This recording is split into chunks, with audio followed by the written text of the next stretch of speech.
क्योंकि सब कुछ राम जी के बस में है। न तुम्हारे बस में कुछ है, न हमारे बस में कुछ है, न ब्रह्मा के बस में कुछ है। सब कुछ किसके बस में है? बोले राम जी के बस में।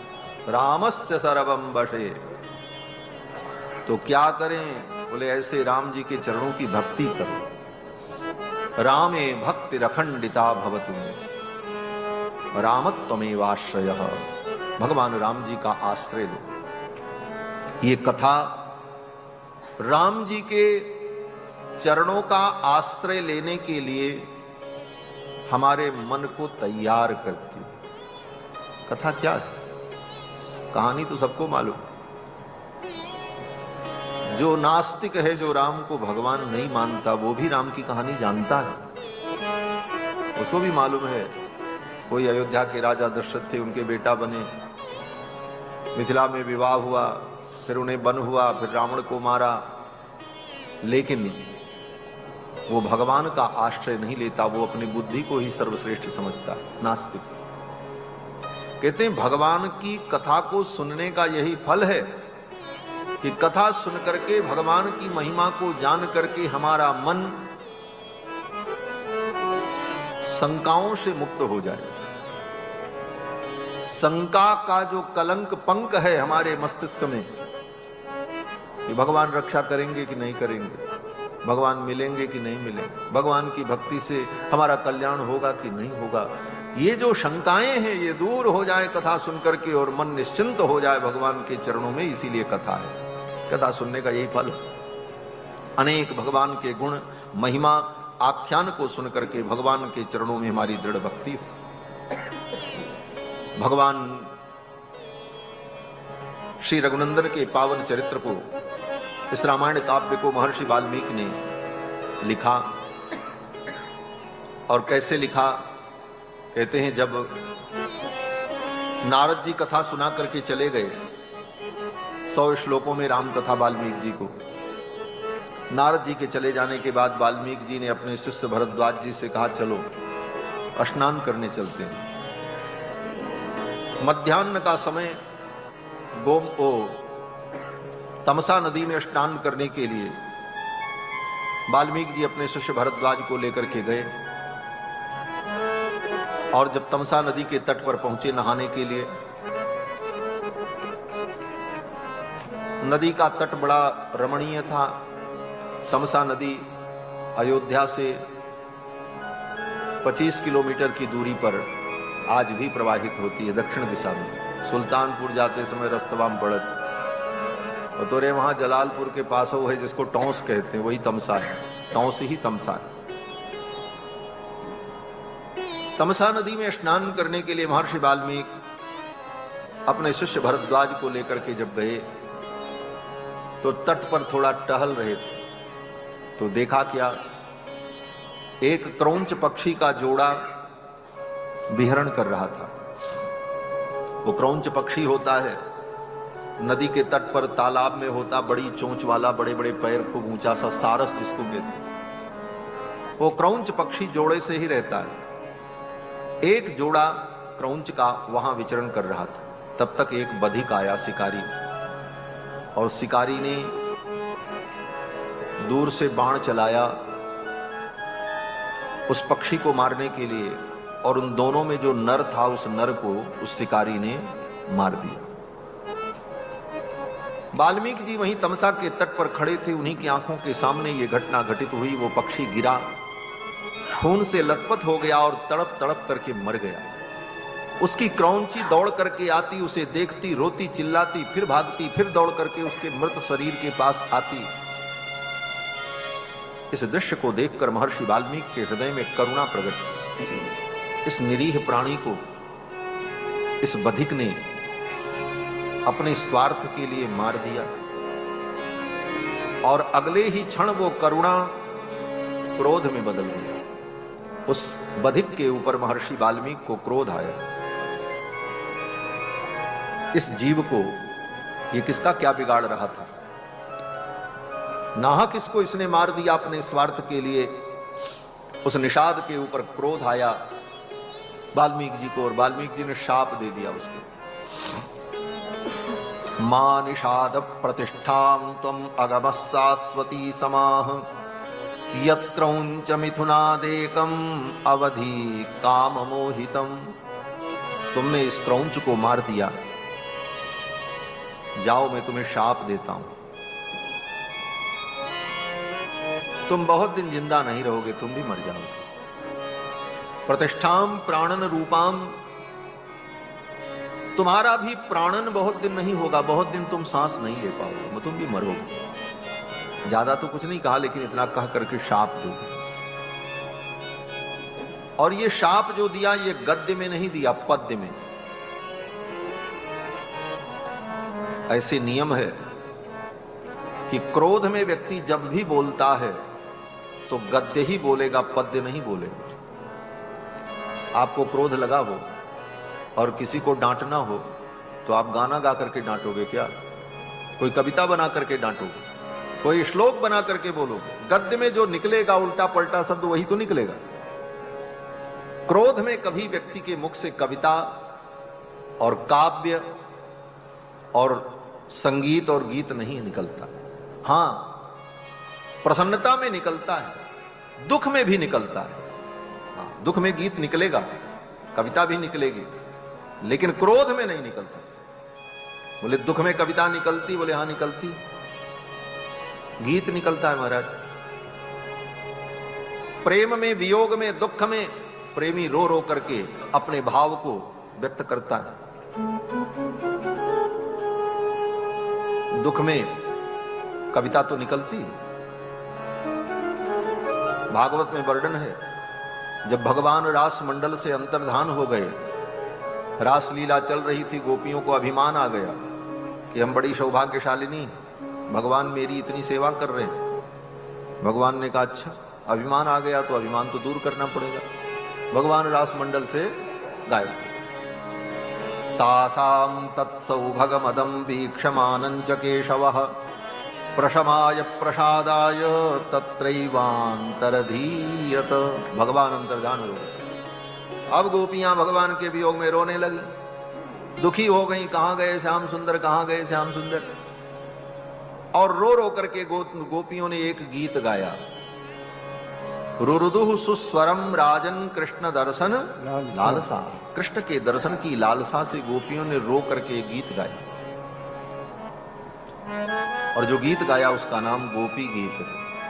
जयति तेधिकम जन्मना ब्रज शयत इंदिरा सस्वदत्र ही दयित दृश्यताम दिक्षुतावकाश त्वयि धृता सवः त्वां विचिन्वते। 19 श्लोकों में गोपियों ने एक गीत गाया।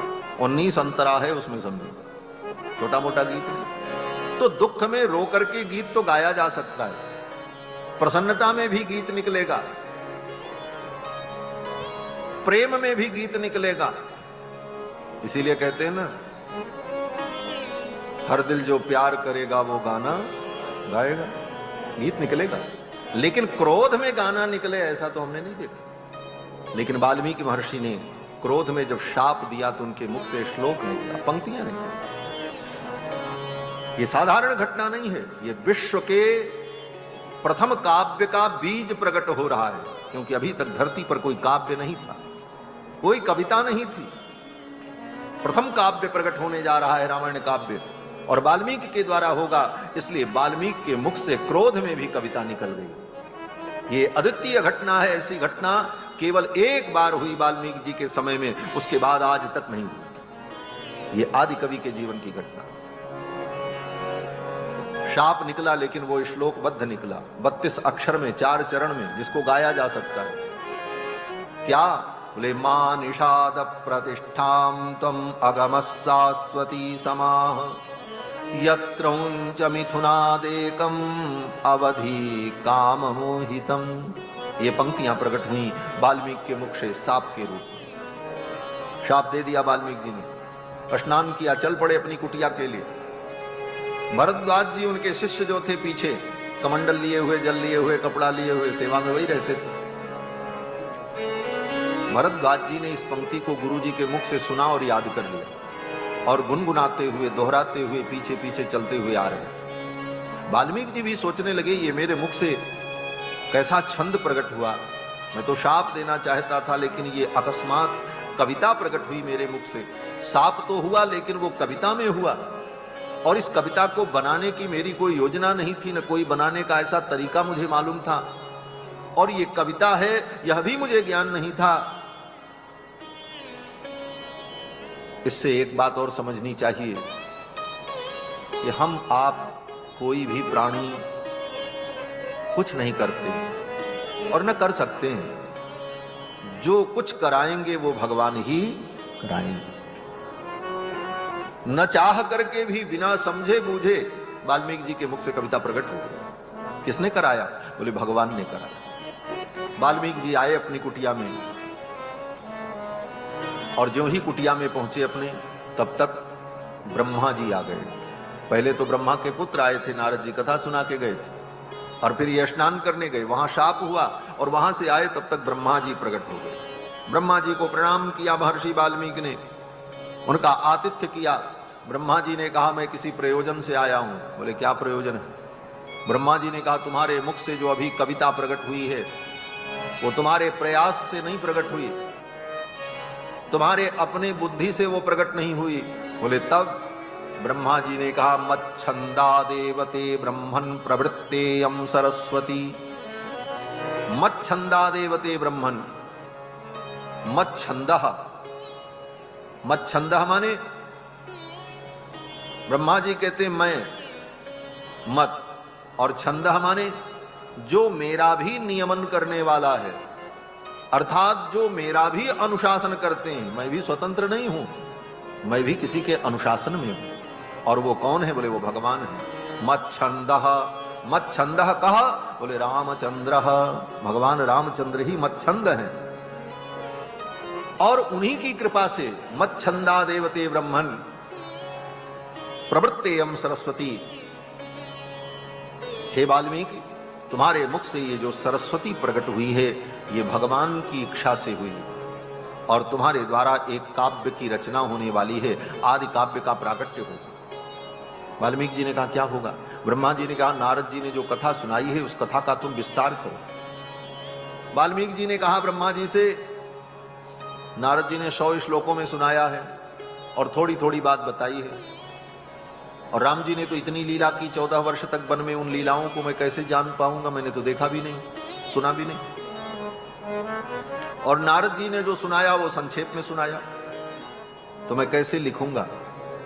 तो ब्रह्मा जी ने कहा, जाओ मैं वरदान देता हूं। जब तुम राम जी का चरित्र लिखने बैठोगे तो सारा राम चरित्र तुमको दिखाई पड़ने लग जाएगा। ये वरदान दिया है ब्रह्मा जी ने, किसको? वाल्मीकि जी को।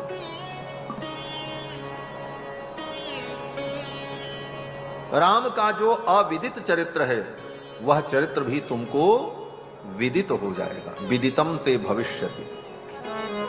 वाल्मीकि जी ने कहा, राम जी तो अभी अयोध्या के सिंहासन पर विराजमान होकर के प्रजा का पालन कर रहे हैं।